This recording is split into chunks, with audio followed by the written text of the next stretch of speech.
Begin with the price we're all paying to keep the Bills in Buffalo. We know New York State taxpayers are on the hook for $850 million up front to build the $1.4 billion stadium. And it's going to be a long 4 years before we see the finished product in Orchard Park, which we're told will be built next to the existing Highmark Stadium, one of the oldest stadiums in the league. It will be one of the biggest public investments our region has ever seen. And that may have some of you wondering, is it worth it?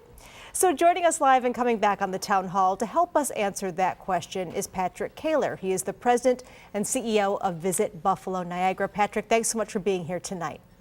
Thank you for having me. So the $1.4 billion deal is done. But whether it's actually a deal or not is sort of up for debate here. Is there a dollar figure that you can tell us that represents the actual impact the Bills have on tourism here in Western New York? And how much will this new stadium, do you think, add to that value for taxpayers? Sure. Well, unfortunately, unlike NCAA, where we actually are able to quantify the teams that come into town as well as the fan base, it's hard to do that with the Buffalo Bills. So it's hard to actually put an economic impact number to it, but we can put some visitation numbers to it as far as out-of-town visitors, that it's an aggregate through point of interest using fencing around the stadium. And we know that Bills Mafia is one of the strongest NFL fan bases in the world. But do we know what the actual makeup of Bills fans is at a typical home game? For example, how many are coming from out of town, where they're coming from, and do you expect that the new stadium will encourage even more fans to come now?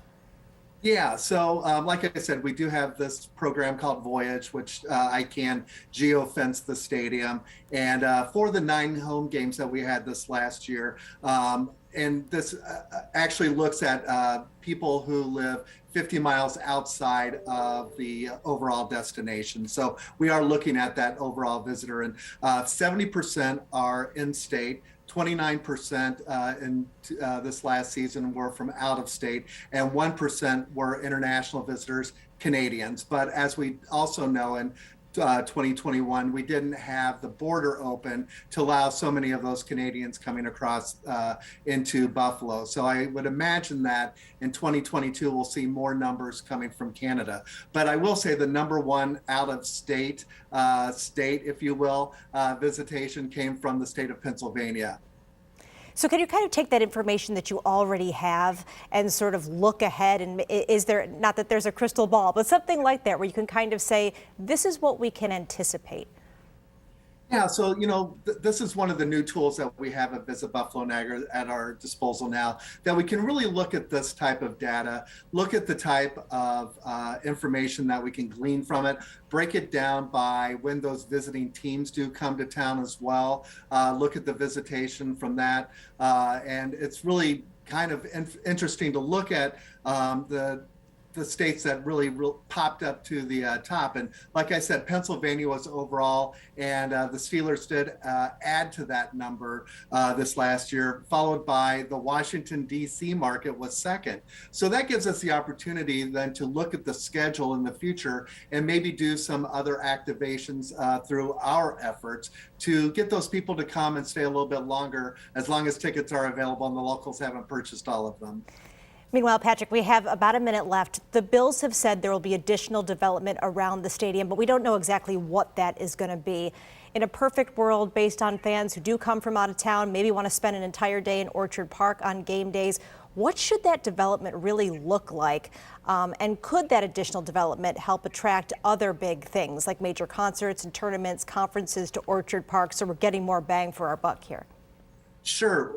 I see this as a huge opportunity for the government officials in Orchard Park as well as Hamburg, because it's right on the line there. And I think this is really, again, an opportunity for the communities to think big, think larger than just hotels and restaurants and retail. But what can we do with the land that surrounds the stadium? And one of the ideas that we've had through our sports commission is really looking at the opportunity of a multi-sport sports complex. One of the areas that we are very deficient in are the ball sports, if you will, softball, baseball, soccer, and lacrosse. And so to have a multi-sport complex that we can use the rest of the year during the week, that will also spur the need for hotel rooms, restaurants, and other things for people to do outside of just 9 days out of the year, or maybe a couple of concerts.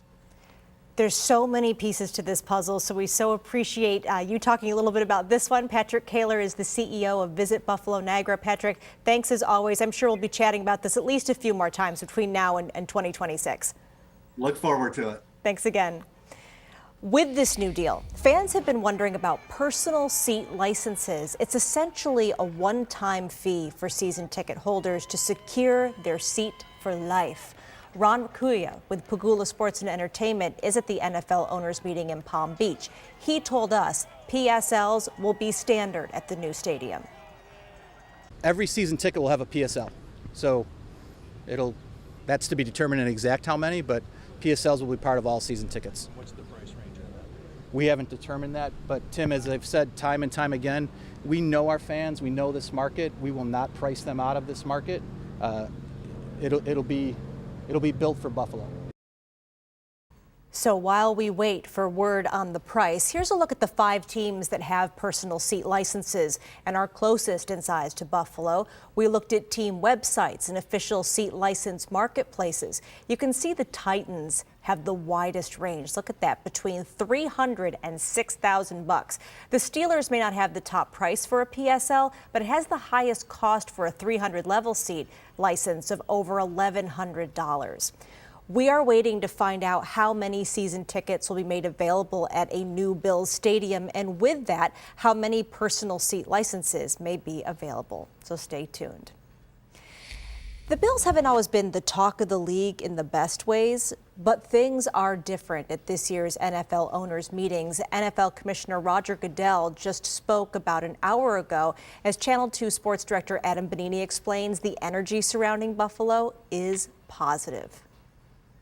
Well, despite the approvals on the new stadium project, Bills owners Terry and Kim Pagula have declined our interview requests here at the owners meetings. But when you talk to others who are in the room, you more than get the sense of the kind of support they have on this from around the league. Mark Murphy is the president and CEO of the Green Bay Packers, and originally from Clarence. The governor and the county executive, I mean, it's not easy to dole out public money, but I think in this situation you realize how much it means. With the Bills, I mean, to lose the Bills would be devastating. I mean, when the Braves left, I was devastated.